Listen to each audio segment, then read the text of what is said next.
Bonsoir à tous, bienvenue à notre web-série POCU Show pour la troisième battle Wallant bloc axillaire. Aujourd'hui, j'ai le plaisir d'accueillir le docteur Sébastien Bloch et le docteur Frédéric Le Sachet, tous deux anesthésistes réanimateurs à la clinique Drouot à Paris.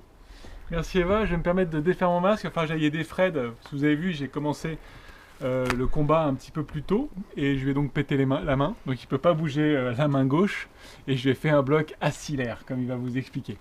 Alors c'est un grand plaisir pour moi d'être présent à ce POCU Show. Je remercie General Electric parce que c'est toujours agréable de participer ou même d'assister à ces webinars.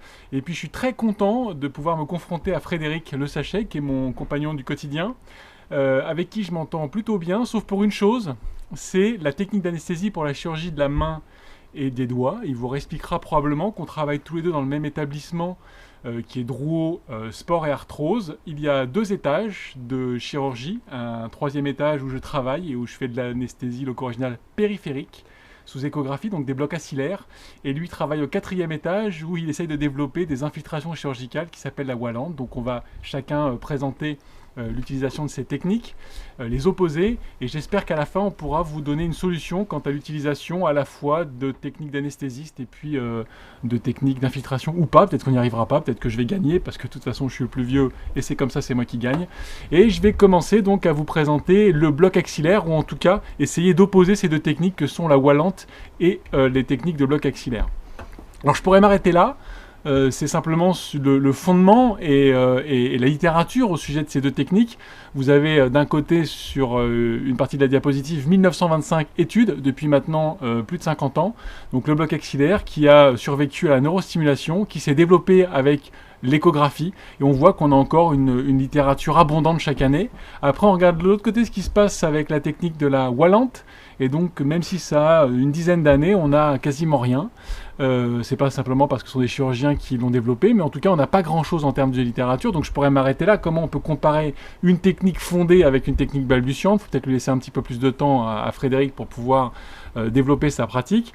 Et puis après, quand on regarde des études qui sont randomisées, donc des études où on compare des pratiques différentes, on a quand même 340 études pour le bloc axillaire, où on a comparé des blocs plus ou moins proximaux sur l'analgésie, sur l'anesthésie. Et quand on regarde la Wallant, il y a 4 petits malheureux trucs qui ont comparé l'utilisation d'adrénaline pour faire du garrot chimique, ce dont il vous parlera, avec du je mets pas d'adrénaline, donc ça marche moins bien en termes de garrot chimique. On n'avait pas besoin de faire une étude pour ça, mais ils ont quand même tenté, ou alors, en tout cas, ça ne s'est jamais opposé au bloc axillaire parce qu'ils n'osent même pas venir au combat, tellement ça marche pas très bien. J'aurais pu m'arrêter là, mais en fait, ce que je vais surtout faire, c'est revenir sur... On ne s'est pas concerté avec Frédéric sur les diapositives qu'on a faites, donc il découvre ce que je vais essayer de lui opposer, et je découvrirai ce qu'il a essayé de m'opposer.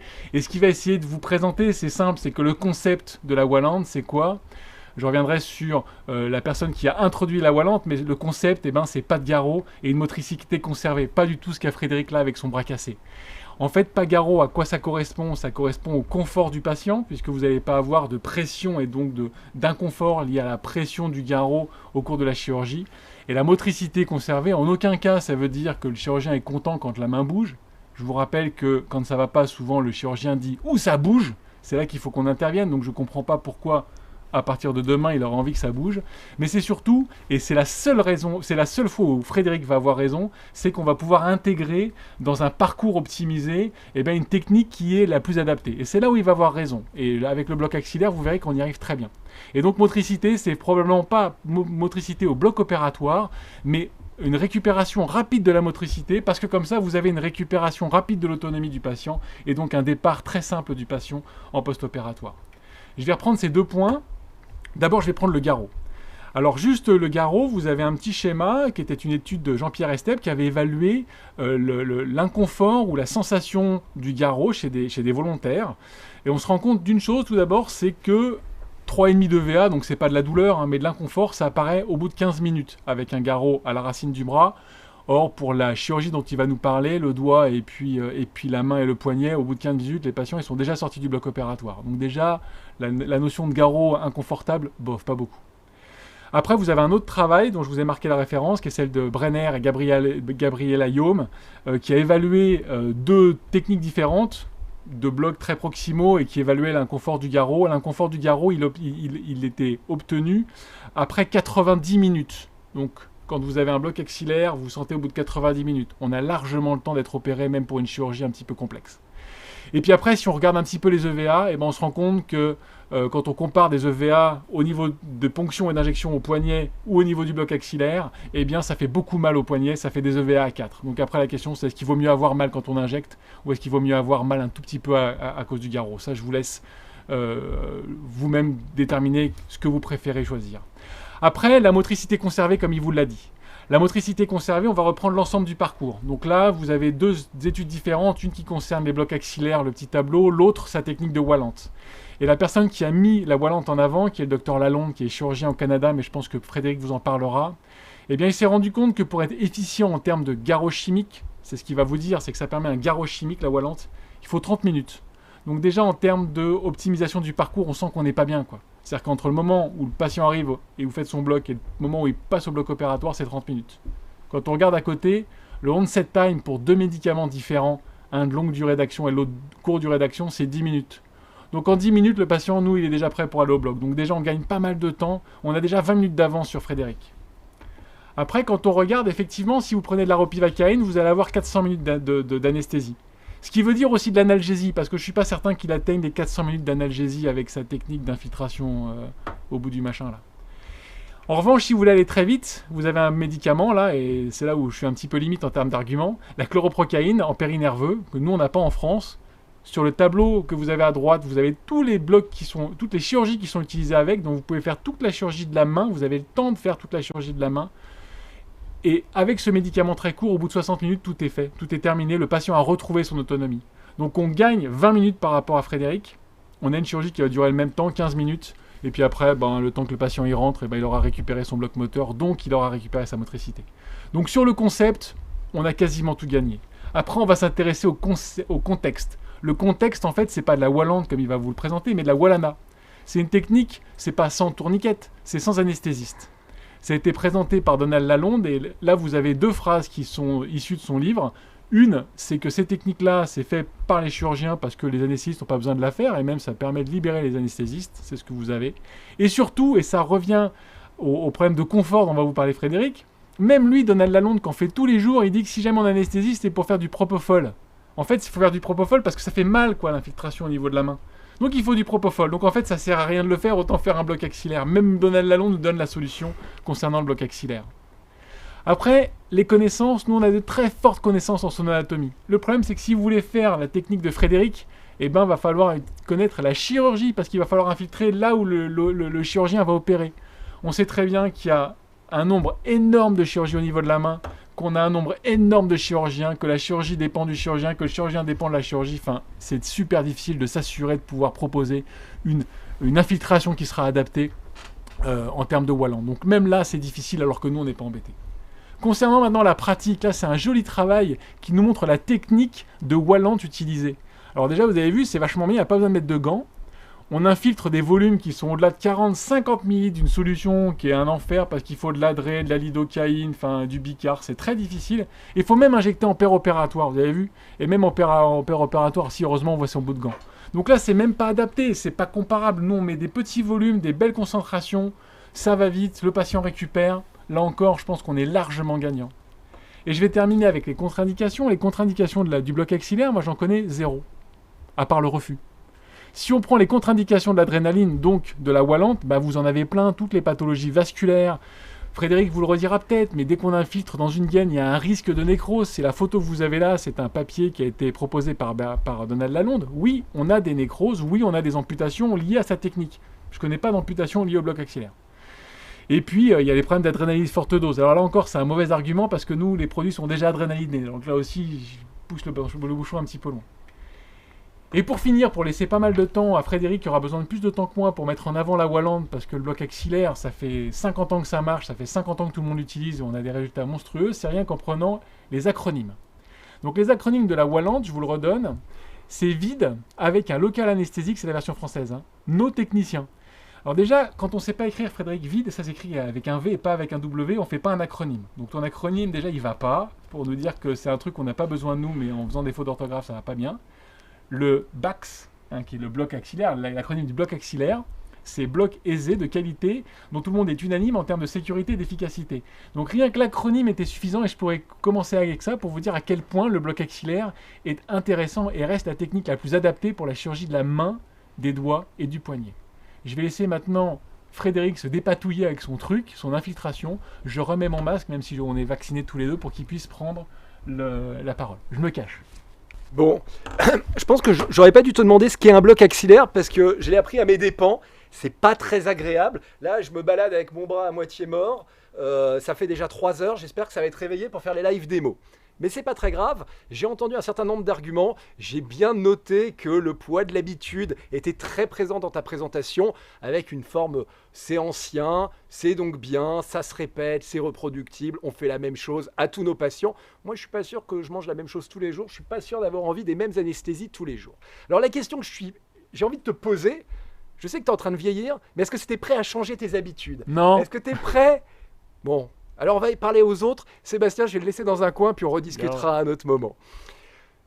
J'ai envie de poser la question à tous ceux qui nous écoutent, mais j'ai aussi envie de te la poser, Sébastien. Tu vois cette lésion sur la main, c'est ce qu'on appelle un kyste synovial. Qu'est-ce que tu lui proposes comme anesthésie? Un bloc axillaire. Un bloc axillaire. Mais il y a peut-être une alternative qui est moins invasive que le bloc axillaire, qui suffit largement pour répondre à la douleur, qui permettrait au patient de conserver son autonomie et de ne pas supporter de garrot. On va voir tout ça pendant le prochain quart d'heure. Globalement, la question à laquelle il faut répondre, c'est pourquoi est-ce qu'on se fait un bloc axillaire? Eh bien, un bloc axillaire, on le fait parce qu'on a une contrainte dans la chirurgie du membre supérieur qui est le saignement. Et pour limiter le saignement, parce que si on ne le limite pas, on ne voit plus rien, on a répondu de façon très simpliste, on met un garrot. Ah bah si on met un garrot, c'est sûr qu'on limite le saignement. Ça, c'est une belle démonstration. Mais quand on met un garrot, on génère de la douleur.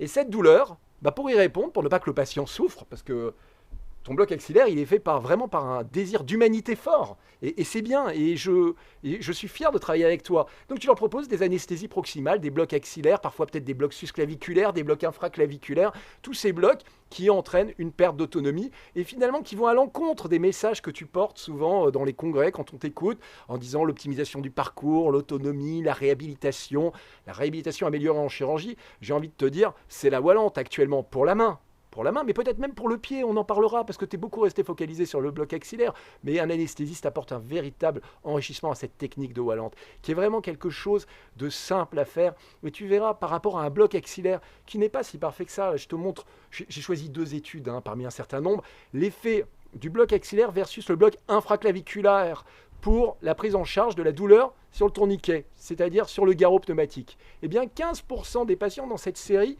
ont mal lorsqu'on utilise ce fameux garrot avec des blocs proximaux. Alors très probablement, tu me répondras, il manque des territoires, l'intercosto-brachial n'a pas dû être couvert, ils ne l'ont pas vu, ils n'y sont pas allés. Très probablement, mais c'est probablement une des failles du bloc axillaire. C'est que le bloc axillaire nécessite certes une ponction, mais de se promener tout autour de l'artère, d'aller faire le médian, l'ulnaire, le radial, le musculocutané, les branches intercosto-brachiales, le cutané médial du bras. Donc finalement, il y a une grosse balade pour essayer de faire une anesthésie de qualité. Et il n'est pas rare, certains diront peut-être le contraire, d'utiliser du propofol lorsqu'on réalise un bloc axillaire au moment de gonfler le garrot, le patient qui dit « Ah, j'ai un peu mal, ça serre un petit peu », parce que probablement on est pris sur des défects de notre anesthésie. Et ce propofol, il va à l'encontre, dans certains cas, du parcours patient, parce qu'il ne s'agit pas de quelques milligrammes de propofol, il peut s'agir de doses importantes. C'est la 2e étude que je te propose, une étude observationnelle, 84 patients, et c'est une étude sur le bloc axillaire et la douleur du garrot. Et dans cette étude, il y a des chirurgies mineures qui ne durent pas très longtemps. Et ce qu'on se rend compte, c'est qu'il y a 25% des patients qui reçoivent du propofol. Alors je veux bien que le bloc axillaire, ce soit le gold standard, que ça permette de faire toute la chirurgie de la main sans douleur et de bien tolérer le garrot. Mais dans cette étude, les 25% de patients qui prennent du propofol, ils ne prennent pas 10 mg, ils ne prennent pas 20 mg, ni 30, ils en prennent 126 mg. À 126 mg, je pense que là, on n'est plus tout à fait dans la réhabilitation optimisée, améliorée. On va en salle de réveil et on a un petit peu de sédation et on n'est pas sûr de se partir, surtout quand on a du midazolam qui est associé. On doit probablement retarder les sorties, c'est pas mesuré dans l'étude, c'est une suspicion. Puis le fentanyl, ça c'est dérisoire. Mais on voit qu'il y a quand même un recours à des médicaments qui ont des effets assez importants en termes de sédation et qui donc vont amputer cette fluidité du parcours auquel on doit s'attendre quand on est opéré de la main. Je ne parle même pas du fait d'avoir le bras à moitié mort quand on sort de la structure et qu'on est obligé d'aller faire un topo loin. Et en scooter, ce n'était pas évident de venir.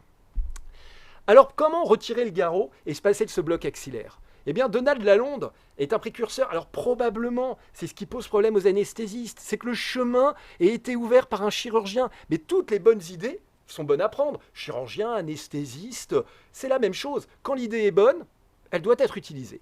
Et Donald Lalonde, ça fait plus de 30 ans. Alors c'est vrai, il était seul. Peut-être que la facilité à communiquer au départ sur cette technique n'a pas été rendue facile. Peut-être qu'il n'a pas été accueilli aisément dans les congrès parce qu'il était différent dans son approche de la technique. Mais ce qui était passionnant, c'est l'usage de l'adrénaline, un véritable garrot chimique à la place du garrot tourniquet mécanique, pneumatique, qui lui entraîne un désagrément pour les patients.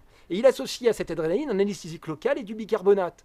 Et il a publié une première série de 1111 patients pour répondre à une inquiétude qui était posée par tous ceux qui font de la chirurgie de la main. Mais pouvons-nous mettre de l'adrénaline au niveau des doigts, au niveau de la main ?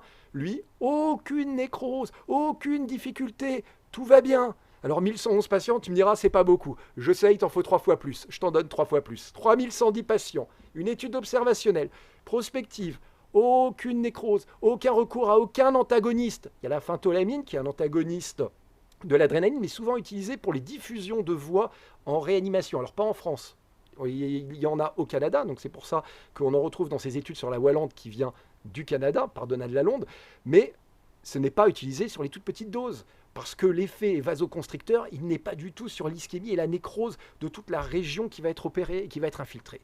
Donc ce mélange est une bonne solution pour pouvoir retirer le garrot. Et souvent, ce qu'on peut nous dire, c'est complexe à préparer. Pourquoi prendre 3 produits alors que pour le bloc axillaire, il n'y en a qu'un seul ? Mais non, les produits sont exactement les mêmes que ceux qu'on utilise pour le bloc axillaire, sauf que dans la technique de Wallante, on a un petit côté sympa avec le patient, on rajoute du bicarbonate dans nos xylocaïne adrénaline, ce qui n'est souvent pas fait avec le bloc axillaire, et qui va permettre de diminuer la douleur au moment de l'injection. C'est ce qui est souvent utilisé pour les gens qui posent des portes à cathéter, qui utilisent ces mélanges de lidocaïne et de bicarbonate. Et la lidocaïne adrénalinée, elle est indispensable. Il ne faut rien prendre d'autre que de la lidocaïne adrénalinée. Parce que cette lidocaïne adrénalinée, c'est l'adrénaline qui est essentielle pour entraîner la vasoconstriction qui permettra au patient d'être opéré en toute quiétude 30 minutes en moyenne après la réalisation de l'infiltration. Et l'infiltration, là je le répète parce que c'est une question qui nous est souvent posée, elle doit avoir lieu sur le site opératoire. Donc oui, la technique de Wallante, je suis d'accord, elle oblige à la réflexion. Elle oblige de se confronter à la chirurgie et de s'intéresser à la chirurgie qui est réalisée chez nos patients afin de comprendre où le chirurgien travaille pour pouvoir mettre le produit au bon endroit pour avoir une efficacité analgésique par l'anesthésique locale et un effet garrot chimique par l'adrénaline. Alors, est-ce qu'on peut faire la chirurgie de tout le bras ? Puisque la question de ce soir, c'était bloc axillaire. Mais moi, je retrouve 119 papiers dans les 5 dernières années. Donc, c'est vrai que cette technique vient il y a une période assez ancienne, de quasi 30 ans, mais qu'elle a pris un véritable essor récemment, parce qu'on a enfin ouvert les yeux et réalisé qu'avec ces techniques, on pouvait obtenir un confort largement supérieur au bloc axillaire, qui nécessitera d'être évalué au cours d'études, sur le parcours de nos patients. Et on le voit, on le retrouve pour des chirurgies dites mineures, de surface, comme le doigt Rosso, le canal carpien, mais également pour de la chirurgie un petit peu plus ambitieuse, comme la fracture du poignet ou la chirurgie du coude. Et on se rend bien compte que cette technique est adaptée pour la chirurgie du membre supérieur. Alors, est-ce que c'est une technique de chirurgien ? Et là, j'ai envie de te rejoindre parce que c'est probablement une des difficultés initiales du développement de cette technique. Le chirurgien, il opère essentiellement. Et quand il attaque l'anesthésie, c'est vrai que nous, en tant qu'anesthésistes, on se sent un petit peu floué en disant « mais on a quand même quelque chose à apporter » et on va voir que c'est une technique d'anesthésiste, la Wallante, et qu'il faut se l'approprier et que c'est essentiel. Et sur cette diapositive, j'ai mis le nom de Sébastien Campard, qui est un anesthésiste français, qui travaille à Nantes et qui est un des premiers à avoir adopté la technique en la modifiant et en la transformant en une véritable technique d'anesthésie. Et je vais vous montrer en quoi c'est une technique d'anesthésie. Tout d'abord parce que l'anesthésiste maîtrise les techniques d'échographie. C'est aussi pour ça qu'on se retrouve ce soir autour d'un appareil d'échographie et qu'on va faire une live démo pour montrer que la technique de Wallante, c'est une technique qui utilise l'échographie et qui va permettre de distinguer les vaisseaux les nerfs d'intérêt, qui va permettre de limiter les volumes et surtout d'éviter les injections dans les gaines. Ça, c'est essentiel parce que tu n'as pas beaucoup insisté sur ce point-là et c'est probablement parce que tu réalises à quel point c'est un événement rare. Mais il existe des ischémies de doigts et toutes les ischémies rapportées sont toujours des injections réalisées à la base des doigts, dans la gaine des doigts. Quand vous mettez de l'adrénaline dans la gaine de votre doigt, cette adrénaline va diffuser tout le long de la gaine et va redistribuer sur les petites artérioles du doigt en les vasoconstrictant sur toute la longueur du doigt et donc risque de créer une ischémie. Et donc il est essentiel de ne pas injecter l'adrénaline dans la gaine. Et quoi de mieux qu'un échographe pour voir le site d'injection? Je vous montrerai tout à l'heure et c'est vraiment des anesthésies qui ne sont pas difficiles à réaliser, qui sont performantes en termes d'anesthésie, qui sont satisfaisantes en termes de parcours patient. Le flux, c'est quelque chose auquel moi je suis très attaché, mais toi aussi Sébastien. C'est pour ça que je suis sûr que tu vas évoluer et qu'à un moment le bloc axillaire... Quand tu me parles comme ça, j'apprends que je suis mort. À un moment, l'arrêter. Oui mon chéri, tout va bien. Et donc pour améliorer le flux, pour faire de la réhabilitation améliorée en chirurgie de la chirurgie de la main doit bénéficier, comme les chirurgies majeures, d'une optimisation du parcours. Et cette optimisation, elle peut passer par l'autonomie du patient. L'autonomie, ça veut dire quoi? Ça veut dire un accueil 30 minutes avant. Ouais, c'est faisable pour un bloc axillaire. Une anesthésie avec un appareil d'éco-guidage, avec des aiguilles adaptées de petite taille pour limiter la douleur au niveau du site de ponction. Plus ou moins, je suis d'accord, l'adjonction de propofol pour améliorer cette sensation. Et ça, clairement, c'est un geste d'anesthésiste, de donner une sédation ou une anxiolyse avec 10-20 mg de propofol, on va permettre d'améliorer la situation. Puis, conduire le patient au bloc opératoire 30 minutes après la réalisation de l'ALR, ce qui voudra dire que le patient est éligible à un shunt de la salle de réveil immédiatement après la fin de la chirurgie, sauf contre-indication du chirurgien. Et puis le patient va repartir à pied tranquillement, en tenant par le bras le brancardier, pas en étant comme moi, avec ce bras à moitié moribond, qui ne bouge pas, qui ne sent rien. Mais pourquoi les anesthésistes doivent s'intéresser au parcours? Parce que quand c'est les chirurgiens qui s'en occupent, c'est bien, mais ça peut être mieux. Sur cette étude de Donald Lalonde, où on s'intéresse à du chirurgie du canal carpien à ciel ouvert, je dis bien à ciel ouvert, parce qu'on verra qu'en France, ce n'est pas le ciel ouvert qui est la technique la plus diffusée, eh bien la durée de séjour totale, c'est de 2,6 heures. Donc il faut quand même 2,6 heures à un chirurgien qui n'est pas dans une structure de soins, qui est dans un cabinet équipé, pour prendre en charge le patient, faire l'anesthésie, faire l'opération et le laisser repartir. Alors qu'il n'a pas toutes les contraintes qu'on pourrait penser de l'anesthésie. De la même façon, lorsqu'on regarde une deuxième étude, là on parle de doigts à ressaut, on est aux États-Unis. Tout le modèle développé par les chirurgiens canadiens, c'est un modèle qui s'applique dans le modèle nord-américain. On se rend compte que pour un doigt à ressaut, c'est une étude qui compare l'anesthésie au bloc opératoire central ou dans une salle hors bloc, dans le même hôpital. Eh bien, on se rend compte que l'utilisation de la salle, quand c'est fait par des chirurgiens, on est à 65 minutes dans le bloc central parce qu'il y a un temps de rotation qui est très long entre deux patients. Et dans la salle hors bloc, c'est quand même 31 minutes d'utilisation de la salle. Et ce qui est très intéressant, c'est le coût. Le coût $1100 pour un doigt à ressaut dans cette étude versus $3300. Eh bien, on a tout intérêt à avoir un anesthésiste pour optimiser le flux. Parce qu'en France, on n'a clairement pas ces sommes-là qui sont allouées à nos établissements. C'est 540 € dans le privé, 1200 € dans le public. Donc pour augmenter la productivité, pour augmenter la sécurité des patients, pour permettre un véritable flux en avant, une marche en avant de nos patients opérés de chirurgie, relativement simple, hein, le doigt à ressaut, c'est des papiers, on en trouve énormément sur ce type de pathologie. C'est des chirurgies qui devraient être très simplifiées. Et le mieux pour ça, c'est que l'anesthésiste fasse l'anesthésie et que le chirurgien opère, qu'on se répartisse les rôles. Et dans ces situations-là, on arrive assez aisément à monter à 10, 12 patients sur une demi-journée avec un flux continu de la salle d'anesthésie vers la salle de chirurgie, vers le salon de sortie. Et le patient peut repartir dans des délais très courts en respectant les sorties sur score. Le score de Chung, il est atteint quasi immédiatement. Ensuite, l'anesthésiste a aussi un rôle. Parce qu'on a beaucoup parlé de Wallant. Mais je crois qu'on va parler, parce qu'à un moment, il va falloir qu'on se mette d'accord. Parce que si demain midi, on veut déjeuner ensemble dans notre petit boui-boui, on va devoir s'entendre. Et peut-être que le point de liaison, c'est la tronculaire. L'anesthésiste va pouvoir également intervenir non pas qu'en infiltrant la zone opératoire, mais en associant des blocs dits tronculaires, des blocs à l'avant-bras, qui vont permettre de faire perdurer l'anesthésie, tout en permettant de conserver la motricité. Et puis l'anesthésiste, il va également permettre l'anxiolyse, d'entourer le patient. Certains patients auront besoin de sédation médicamenteuse et l'anesthésiste sera là pour accompagner cette sédation. Et puis l'anesthésiste, une fois qu'il utilise une technique pour la main, il a d'autres chirurgiens avec lesquels il travaille. Il va pouvoir élargir les indications et permettre d'appliquer cette Wallant Alors le bloc axillaire pour la jambe, c'est mal barré. Je suis d'accord. Ça marche pas. Ça marche même pour pas. la clavicule. Donc moi j'ai trouvé une solution pour pouvoir faire aussi la jambe avec la même technique. Alors que toi, ta technique de bloc C'est axillaire, l'anesthésie générale. elle fait que le bras. Elle fait que le bras. Avec la Wallante, eh ben, je suis capable d'aller enlever des petites vis au niveau de la cheville, au niveau de l'avant-pied, enlever une petite plaque de clavicule, enlever des vis de TTA, en infiltrant à l'avant, à l'arrière et en permettant au patient de quitter le bloc opératoire debout. Et ça, le chirurgien, il ne va pas le faire parce que ça, c'est compliqué. Avec un échographe, on permet de localiser le matériel et de venir infiltrer devant, derrière. Alors, j'ai envie de te dire, finalement, la seule technique qui permet de se passer du garrot et qui permet de conserver une motricité comme on voit sur ces différents films, c'est la Wallante. Il n'y a rien d'autre. Alors les films, j'aurais bien voulu les lancer, mais je ne peux pas parce qu'ils auraient dû prends lancer la petite flèche et tu vas voir. C'est parti, c'est bon, Soso. C'est bon. Et donc tu vois, ces mouvements-là, doigt, ressaut, sous Wallante. Alors oui, il faut supporter la vue du sang, hein. Ça saigne un tout petit peu plus qu'avec un garrot. Mais c'est un peu plus confortable pour le patient et pour le chirurgien, ça permet un testing. La ténoarthrolyse à gauche, c'était un chirurgien qui avait c'était un patient qui avait une fracture au niveau du 5e doigt et un défaut de réparation sur son tendon extenseur. Et le chirurgien voulait le tester au bloc opératoire.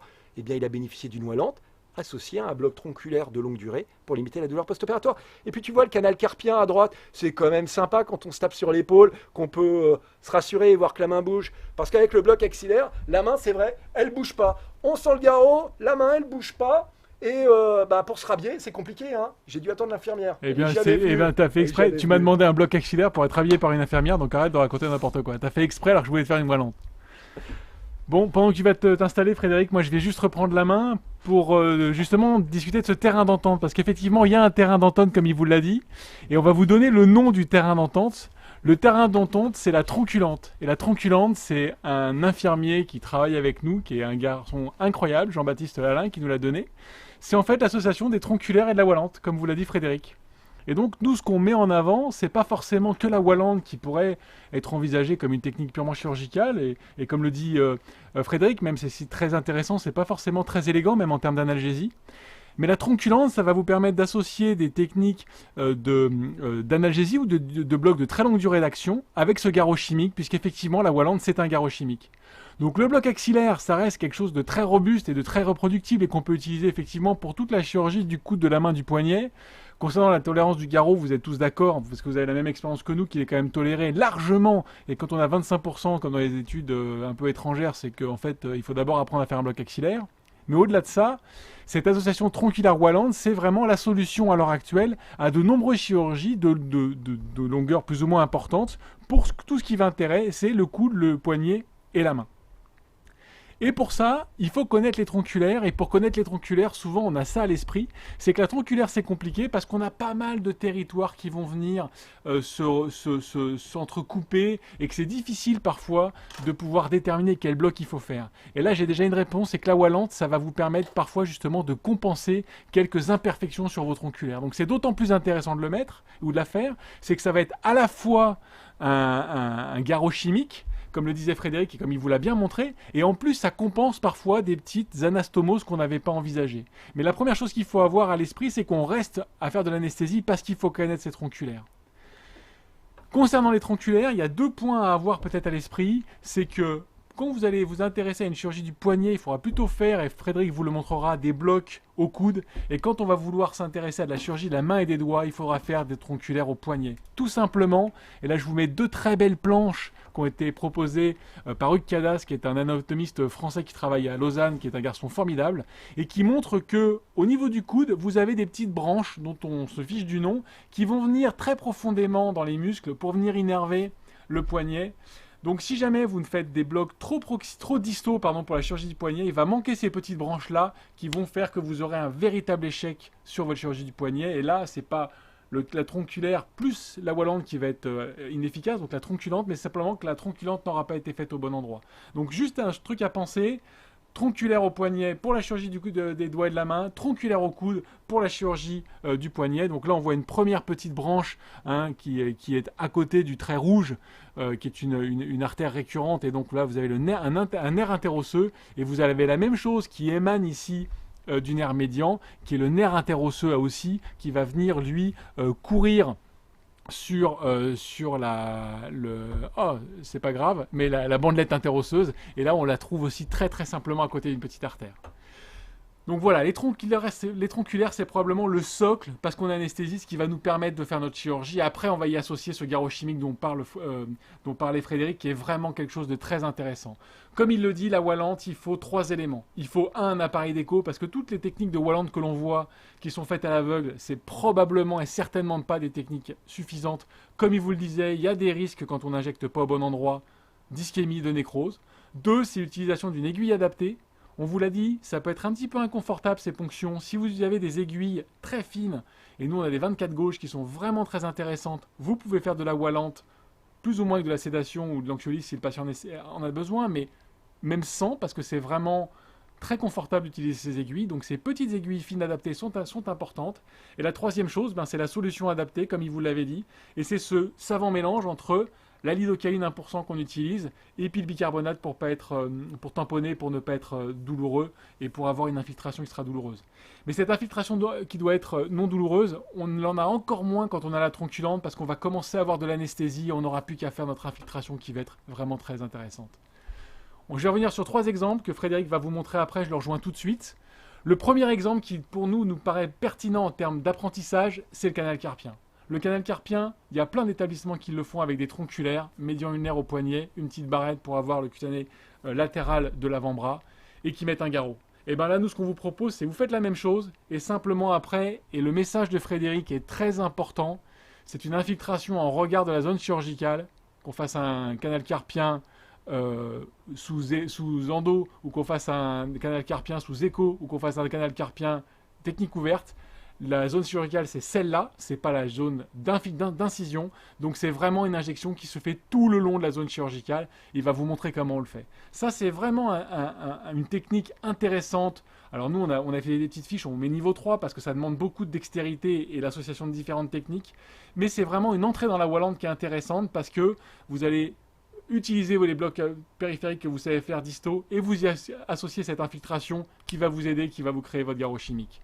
Lorsque ça roule, après il y a plein de techniques qu'on va pouvoir utiliser. Le doigt arceau dont il va vous parler. Et le doigt arceau, il est vraiment intéressant sous écho parce que comme il disait, on ne rentre pas dans la gaine. Je me souviens des techniques où on faisait des injections dans la gaine, on mettait l'aiguille, ça bougeait, on injectait. Et ben c'était probablement une erreur parce qu'il y a ces risques quand on met de l'adrénaline et surtout parce que les petites branches nerveuses, elles sont pas du tout là, les petits pédicules vasculo-nerveux, ils sont autour, et là on arrive à les voir, on arrive à infiltrer de manière vraiment adaptée pour avoir une anesthésie qui va être largement efficace et suffisante pour le doigt ressaut, mais il vous en parlera aussi pour la chirurgie du doigt. Lorsqu'on sait faire ça, on peut même aller après sur une étape un petit peu supérieure en termes de réalisation, le pouce à ressaut, d'abord parce qu'il y en a moins que des doigts longs à ressaut, et en plus parce que comme il va vous le montrer, il va falloir trouver le bon endroit à la fois d'incision et à la fois assez superficiel pour aller, pas faire une grosse infiltration intramusculaire, mais une infiltration un peu tumescente, en sous-cutané qui va se distribuer autour du long fléchisseur du pouce. Et puis, ce qu'il a déjà présenté, qui est aussi un élément qui est très intéressant, c'est, là on n'en a pas, j'ai pas de kyste, c'est la réalisation de toute cette chirurgie des kystes du dos de la main, des kystes de la main, des petites lésions cutanées de la main, où il va falloir, et c'est là encore qu'on a besoin de l'échographie qui va nous permettre de déterminer les contours d'infiltration, qui va nous permettre d'éviter d'aller ponctionner le kyste et de le vider avant la chirurgie, qui va nous permettre même parfois d'aller jusqu'au pied du kyste, donc ça permet d'avoir une très très belle infiltration et vraiment très adaptée. Là on vous montre 3 exemples, ces exemples vous les retrouvez sur des fiches qu'on a travaillées avec l'aide de Pajon qui est Gamida. Je fais un petit peu de publicité pour ces laboratoires, je suis désolé. Mais aussi avec la collaboration de General Electric parce qu'ils nous permettent d'avoir des images de qualité pour vous proposer des fiches qui, je l'espère, pour ceux qui y ont accès, vous permettent d'avancer sur ces techniques. Et d'ailleurs, il y a aussi 2 personnes que je remercie. Ce sont à la fois l'illustrateur et à la fois le photographe qui nous ont aidé à travailler, qui nous ont permis d'avoir des fiches vraiment que je trouve personnellement, c'est pas simplement parce qu'on les a faites, mais de qualité qui, j'espère, sont assez intéressantes pour pouvoir travailler. On vous met juste là quelques éléments qui nous permettent de nous retrouver. Si vous voulez trouver ces fiches, elles sont sur notre site internet. Là, c'est gros moment en publicité. Il y a toujours besoin. Vous savez, dès qu'on regarde maintenant des trucs ou des tutos sur internet, il y a toujours un moment pub. C'est maintenant. Donc là, c'est toute notre publicité pour nous. Donc c'est le site internet Info Anesthésie où il y a un site dédié, des parties dédiées aux patients et une partie dédiée aussi pour les stages et l'accès à toutes ces fiches ou ou à des clips ou à des tutos que vous pouvez retrouver. Et là, je vais aller retrouver Frédéric. On a 10 minutes, même un quart d'heure, pour vous montrer toutes ces techniques. Donc, il va vous parler des tronculaires, il va vous parler des infiltrations, il va tout vous montrer. N'hésitez pas à envoyer des questions si vous en avez. On va pouvoir en discuter largement avec Frédéric autour de la patiente. Les masques, on les a achetés, nous, parce que de toute façon, on vit en concubinage, donc c'est pas trop gênant. Hein. Il y a d'autres maladies qu'on essaie de se traiter plutôt. Et on va aller retrouver une très gentille dame qui est là et qui nous a proposé son bras. Donc, je rejoins Frédéric. Je te laisse la parole pour commencer. Alors merci, moi je suis sur la main et je suis en train de me projeter sur une chirurgie du doigt à ressaut. Donc le doigt à ressaut, on va commencer par la distalité, des techniques où on utilisera par exemple que de la Wallante. Alors que de la Wallante, quand on dit que de la Wallante, c'est-à-dire l'infiltration d'anesthésie locale et d'adrénaline qui va nous permettre d'endormir la région et de se dispenser du garrot. Alors pour le doigt à ressaut, on va aller chercher en regard du doigt qui serait atteint. Donc on peut demander au patient de bouger, on repère, là c'est sur un troisième doigt, on repère le tendon fléchisseur. Excuse-moi, c'est mesuré et après là on va pouvoir voir le tendon fléchisseur qui est juste ici. Donc, vous voyez le tendon fléchisseur du doigt, c'est celui qui est souvent victime du doigt à ressaut et de chaque côté, vous allez avoir les petits pédicules vasculo-nerveux. Alors les pédicules vasculo-nerveux, ce n'est pas ce qu'on cherche à avoir pour le doigt à ressaut, mais c'est ce qu'on pourra chercher à avoir si on veut faire un bloc de doigt avec de la naropéine par exemple. Donc de chaque côté, vous avez les petits pédicules, de ce côté-là et de ce côté-là. On peut mettre un peu de Doppler, c'est absolument pas nécessaire, mais pour vous montrer les petits pédicules. Je te coupe pendant que tu es en train de nous montrer, parce que j'ai des questions et parce que j'en ai aussi là qui me viennent. C'est les approches que tu as avec ton aiguille. Là, tu nous montres les pédicules de part et d'autre. Tu travailles dans ce cas-là souvent dans le plan, je suppose. Tac, on voit l'artère. Tu pourrais me répondre. Je travaille dans le plan, tout à fait. Je travaille dans le plan. Excuse-moi, je me concentre. Il est en train de s'exciter de voir des trucs qu'il voit tous les jours. Mais t'en fais jamais ou quoi? Oui, mais on ne peut pas être à la fois en congrès et à la fois au bloc opératoire. Donc on voit les pédicules, là vous les voyez qui battent. Donc les pédicules tu peux nous les montrer avec ta petite flèche, s'il te plaît, Fred. Oui, donc effectivement, donc dans le plan, ça te permet d'être tranquille et d'éviter, comme tu le disais, montre-nous la gaine et la zone où il ne faut pas aller. Et là, la zone où il ne faut pas aller, c'est clairement, vous voyez le tendon de fléchisseur, il y a une petite zone un peu sombre autour. On peut imaginer que la gaine est par là, on n'y franchit pas. Avec l'aiguille, on va pouvoir venir, si la caméra montre également leur accès, par ici. On va piquer dans le champ des ultrasons avec une aiguille fine et pénétrer sous contrôle échographique au niveau de la paume de la main et venir diffuser le produit ici. Là, vous voyez la croix verte, c'est là que j'injecte 4 à 5 ml de lidocaïne adrénalinée qui va bien diffuser de chaque côté, sachant que le chirurgien va inciser en regard de ma croix. Alors, je ne lui laisse pas la croix de l'échographe pour qu'il voit, mais globalement, je sais où il incise et donc je m'intéresse à sa chirurgie et je connais son incision. Donc, c'est aussi important de faire ça. Donc, tu nous disais une demi-heure, c'est important. Donc, il faut organiser l'arrivée des patients et être nickel parce qu'on sait, nous, avec la pratique que l'on a, que quand on n'attend pas la demi-heure, quelquefois, on peut être un petit peu embêté. Et je reviens d'ailleurs sur une question qui a été posée. Est-ce que tu utilises parfois le garrot? Est-ce que tu mets un garrot de secours ou est-ce que tu ne mets plus de garrot de secours? Justement parce que parfois tu peux être un peu limite en termes de reproductibilité de ce garrot chimique. Alors, ça va dépendre des chirurgiens. Avec les chirurgiens avec qui on en fait quasi exclusivement parce qu'ils font de la chirurgie très distale, ils ont pris l'habitude de se passer du garrot qu'ils voient comme quelque chose qui retarde, de mettre un garrot alors que les Wallantes fonctionnent très bien pour du doigt ressaut, pour du canal carpien, pour du kyste, on ne met plus de garrot. Maintenant, pour de la chirurgie, avec des chirurgiens qui ont moins l'habitude, ils aiment bien mettre le garrot, ça les rassure. Et puis pour de la chirurgie, par exemple, j'ai cru voir une question passer sur trapézectomie. Ouais, on peut mettre des garrots, on peut mettre un garrot parce qu'on considère que c'est une chirurgie qui est un peu moins fréquente, que le chirurgien pourrait être gêné. Mais c'est vraiment à la marge. En gros, ça va être plutôt le bon vouloir du chirurgien. Il va positionner le garrot plus comme une ceinture de sécurité, mais finalement, comme nous, on met une voie veineuse en sécurité pour que si le patient fasse un malaise vagal, si le patient a besoin d'une anxiolyse, qu'on puisse lui glisser un petit médicament. Maintenant, c'est vrai qu'on met des voies veineuses pour pas grand-chose, parce qu'on met des voies veineuses, on les utilise pas, et c'est comme la ceinture de sécurité dans ma voiture, j'ai eu la chance de jamais l'utiliser. Là, tu vas nous montrer maintenant un doigt, la même chose pour le pouce. Je vais te poser une question aussi, c'est que pour ces techniques-là de doigt ressaut, tu fais de la Wallante exclusivement, tu n'associes pas de tronculaire. Pour les doigts ressaut, c'est des chirurgies qui sont faiblement douloureuses. Alors faiblement douloureuses, c'est parce qu'on retrouve un certain nombre d'évaluations des patients qui sont rappelés dans les données de Clude, où il y a moins de 50% des patients qui prennent un antalgique. Donc ça veut dire que c'est des chirurgies qui ne sont même pas éligibles au paracétamol. Donc quand vous êtes à moins de 50%, peu douloureux, il n'y a peut-être pas besoin de se poser la question d'aller faire une tronculaire analgésique un peu plus haute. Tu peux nous montrer s'il te plaît? Donc après, là on voit le tendon fléchisseur sur le pouce, qui est la structure. Je vais mettre la flèche au milieu et puis... Voilà, hop, j'essaye de décaler en même Donc temps. là, Donc on c'est voit là le où- tendon fléchisseur. C'est là où le chirurgien va opérer. Il va opérer de façon un Ouais. peu plus le tendon, là où il devient un peu superficiel, là où on voit de nouveau le pédicule vasculaire et on vient injecter au-dessus, par tumescence, le produit d'anesthésie associé à de l'adrénaline pour permettre Toujours dans le d'anesthésier plan. la zone. Moi, je le fais dans le plan parce que j'aime bien dans le plan. C'est une habitude que j'ai prise en anesthésie. Je fais mes blocs axillaires dans le plan, je fais mes blocs interscaléniques dans le plan. J'aime bien voir mon aiguille du début de son trajet jusqu'à la fin. Je sais que c'est parfois un peu plus douloureux pour les patients que d'être hors du plan avec des trajets plus directs et plus courts. Mais c'est vrai que c'est après, en fonction de l'opérateur, c'est possible de le faire hors du plan et de faire un trajet plus court. Mais je trouve que dans le plan, on va bien visualiser les structures et on va venir se mettre en regard du tendon. Maintenant, si on glisse sur... Juste quand Oui. tu reglisses sur le... Parce qu'on a fait, on évalue ces techniques en ce moment, on a pas mal d'évaluations en cours justement sur ces techniques de Walland pour essayer de les mettre en avant, mais des techniques tronculantes plutôt, faites par les anesthésistes. Et il y a un truc qui a été étonnant, c'est tous les patients que tu as rappelés après des infiltrations par de la lidocaïne juste très distale, c'est les durées d'anesthésie qu'ils avaient, quoi. Oui, on est autour de 5 ou 6 heures avec des volumes de 5 millilitres. Donc c'est largement, c'est 2-3 fois plus long que ce qu'on pourrait avoir avec un bloc axillaire avec le même médicament en fait. Oui, globalement, oui. c'est vraiment Plus on est le- en distalité, mais c'est la même impression avec la naropéine pour les blocs de doigts, parce que moi j'utilise beaucoup la naropéine pour les blocs de doigts, les kystes de doigts.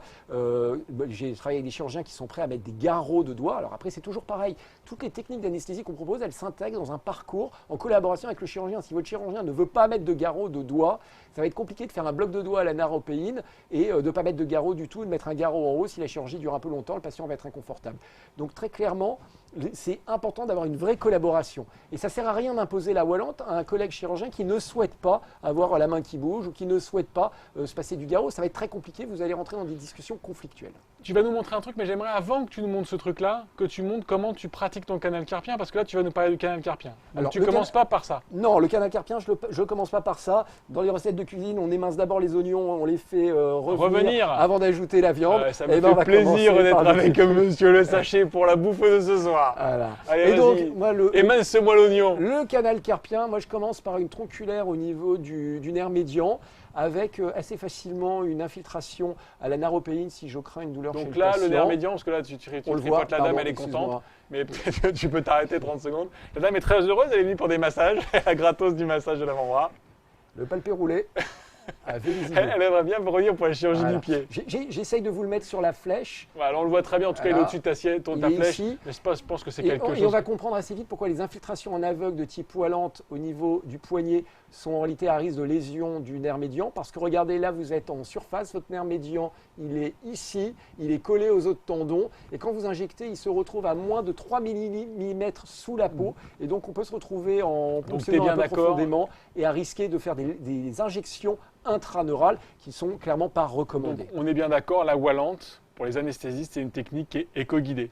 Quelle que soit Ah, la c'est- technique de Walland. C'est On ne éco-guidé. fait pas du 50 ml comme ça en sous-cut de la Jamais, tumescence. jamais. Moi, je dépasse jamais 10-15 millilitres. Mais c'est là où j'ai vu une question. C'est est-ce que je fais encore des blocs axillaires? Mais oui, la réponse, elle est oui. Ça, on y reviendra. Il y a des indications, c'est sûr. Il y a des Là, indications, on vous présente 80% de la chirurgie du poignet, de l'avant-bras et de la main dans des établissements tout venant. Et c'est pour ces 80%-là, on peut utiliser à l'heure actuelle la Walland. Donc là, c'est celui du frais, donc un médian. Un médian. Tu l'associerais à quoi? Alors, moi, je l'associerais plus ou moins à un ulnaire pour être tranquille pour ceux qui débutent, parce que ça permet de Voilà. faire la même anesthésie que celle qui était faite dans les centres où on faisait tronculaire et on mettait le garrot sur le bras. Et si le Exactement. patient avait une gêne, on lui infiltrait un peu de propofol en plus et on lui expliquait que ça allait être de durée brève. Mais dans ces centres-là, c'est vrai que les garrots sont laissés très peu de temps. Dans les centres, on met des blocs axillaires. On se rend compte que souvent, les garrots sont gonflés un peu en amont, le champ est mis ensuite, le chirurgien se lave les mains.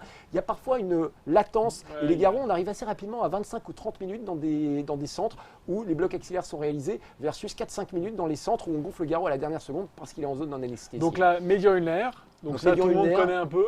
Et l'ulnaire. après, est-ce que tu peux nous montrer la technique d'infiltration que tu vas faire? En Parce ulnaire, que c'est ça qui est le plus important. qui L'ulnaire, on va le voit être très là bien à côté de et qui l'artère. va se dissocier un peu chez Madame de l'artère en remontant. On le retrouve. Exactement. Donc Voilà. là, c'est vraiment joli. Et Ici. après, donc, ce qui va intéresser beaucoup de gens, c'est la Alors- technique d'infiltration que Alors tu vas faire. ensuite, j'ai besoin de faire le musculo-cutané et le cutané latéral en infiltrant juste sous la peau, une petite infiltration sous-cutanée, parce que quand le chirurgien fait une technique endoscopique, il va devoir incise. inciser, et c'est l'incision qui va être douloureuse, un peu comme la chirurgie du coude quand on n'a pas les intercostaux.